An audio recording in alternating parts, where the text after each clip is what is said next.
everybody, it's Courtney with Lakeview Dairy Goats. I just wanted to show you what I do when it gets extremely cold outside. So as you can see right now with my breath, I don't know if you can even see that. It's cold out here. You can see your breath, and even the goats making noises, you can see their breath as well. So I just wanted to show you really quickly what I do to prep for a pretty cold night. So it's about 19 degrees right now up here in the lovely Pacific Northwest, northern Washington area. And it's supposed to get down to 8 or 9 degrees tonight, so that is pretty cold.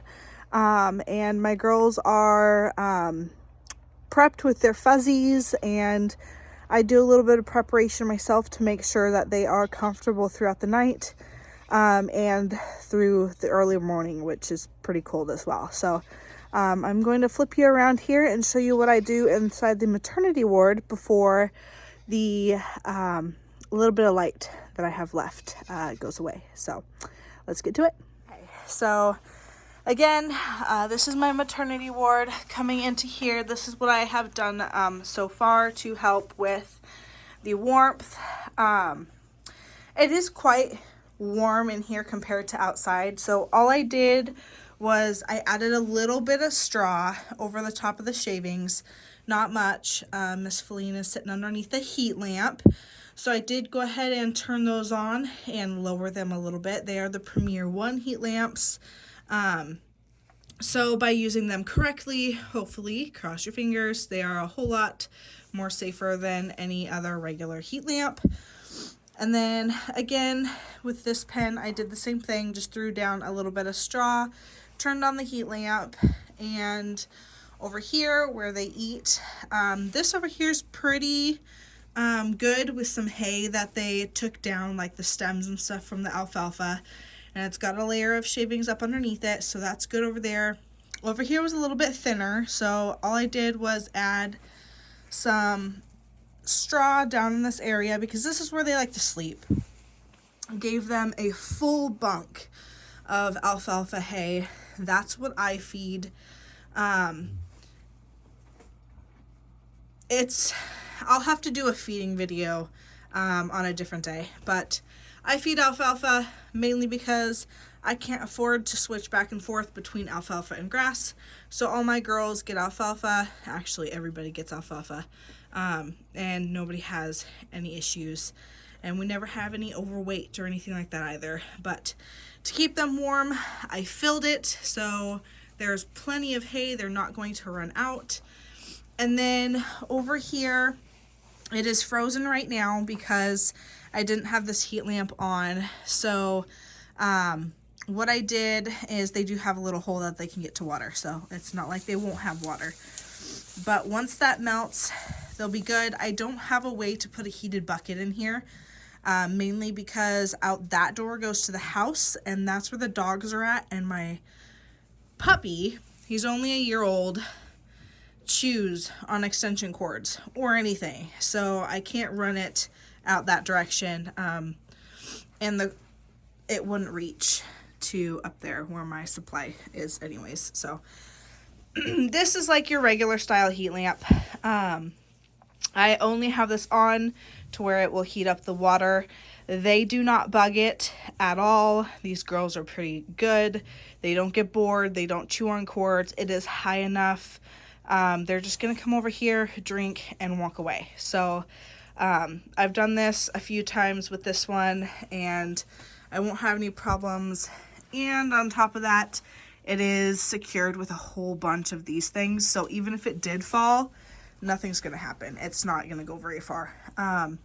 It won't hit the ground. So I have that heat lamp on the water to warm up the water to keep it not from freezing. So yes, it is frozen, but that's because I didn't have the heat lamp on. So there's that. So in the maternity ward, this is what I do to keep it nice and warm. They do get the heat lamps. They are a little bit spoiled, but I can't put heat lamps at everybody's stations. So, yes. And then just regular dirt floor. It's not completely like foolproof by any means. Wind does get in here. The cold does get in. You can see straight through the slats outside. So what I do to help with that is I have a board here, a board along the bottom, a board up here at top, and then I have some old sheets up there. Again, you're gonna see spaces and stuff, so it's not perfect whatsoever. It does get cold in here. There's a big gap there, but for the most part, it stays pretty warm in here. And the girls are set up with their fuzzies, so they're good to go. Huh, Mama Sass? Yeah? Okay, and then really quickly, I will show you what I do with the bucks and the Gen Pop. Okay, so here I'm at the buck pen. So we have a heated water bucket. It is nice and thawed out. And then as we come in to the buck pen, I've got 2 feeders in here, but I'm not going to feed in that one tonight. So what I did was filled their bunk. They have enough hay for 4 bucks, to be honest. So lots of nice alfalfa hay. This is their, it's empty, but that's their mineral bucket, so I gotta fill that up. But they have hay, and I don't want to be in the middle of you guys. Go away. Shoo, no. Americano. Quiet. Dude, I am not your female. No.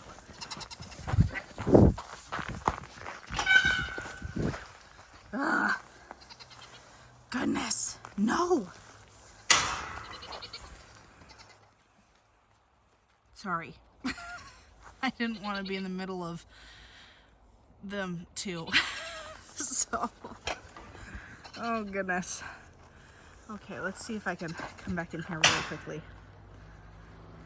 They weren't being aggressive, they were just being, Americano's protective.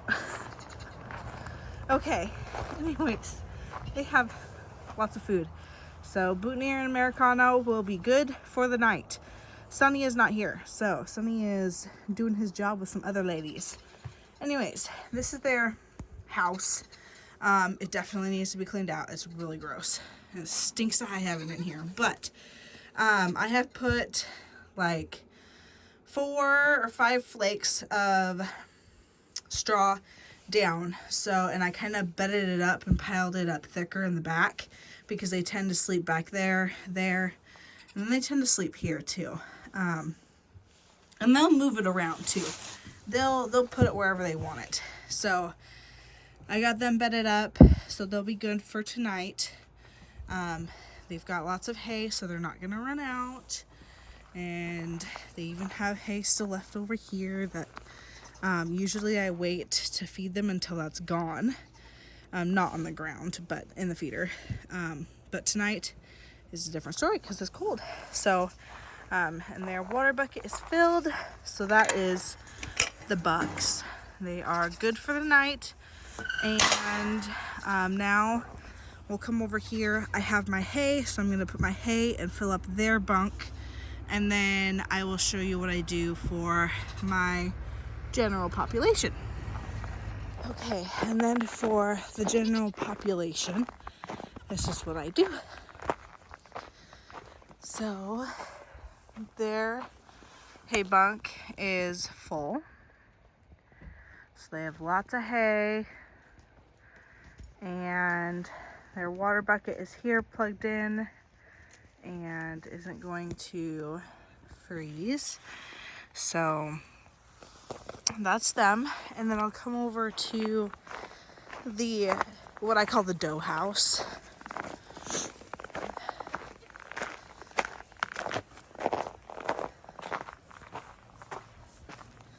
It's gonna be really hard to see because there's no lights in here, but there's a bed, there's a bed, Back there is a bed. You can kind of see it. And then I made a bed along this side here. So in here they'll be able to stay nice and warm and out of the weather. So yes, so they've got straw. I don't have to bed the whole thing because they're not going to sleep on every inch of the ground.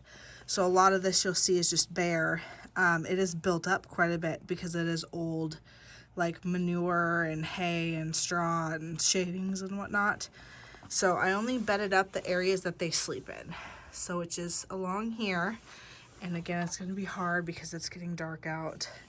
They bed in that corner on the opposite side, and then this corner back here. So it's hard to tell, but I do have some straw right here, and then it goes along to the back. So that is how I do that. Okay, so that is pretty much how I bed everybody up. The only ones that get heat lamps are the maternity ward, mainly because that's the easiest place to get power to. I do not have power out here yet. I do have like power in the sense of heated water buckets. But again, my house.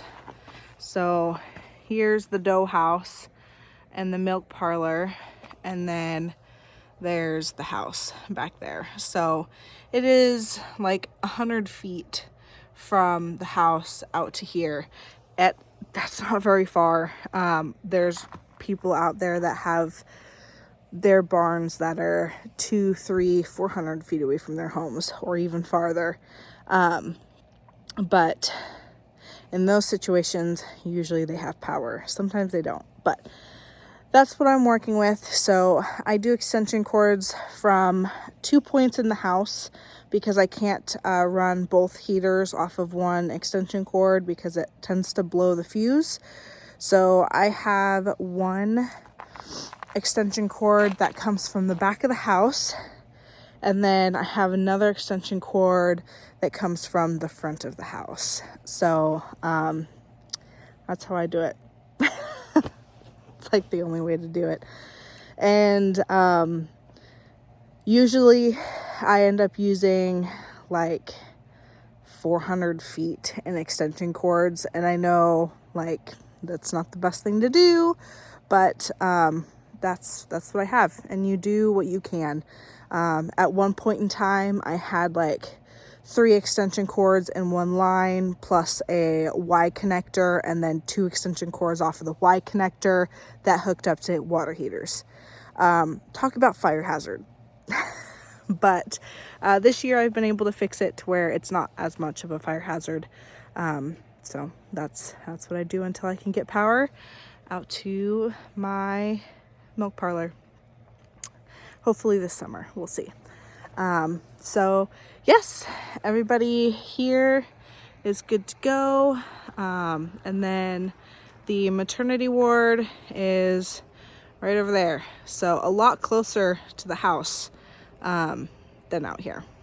So, and you can see they've got their lights on and everything. I will turn off the string lights in there tonight and just leave the heaters on. That way it's not pulling so much power from the house and possibly tripping a breaker. But yep, that's it. Well, if you enjoyed that video and enjoyed seeing how I do things when it gets super cold out and well, it is below freezing. So yeah, below temps, this is what I do up here in northern part of Washington. So if you like, hit that subscribe button, ding the notification bell for notification on upcoming videos, and I will see you on the next one. Oh, don't forget to hit that like button too. So thank you so much. Have a good day. Bye.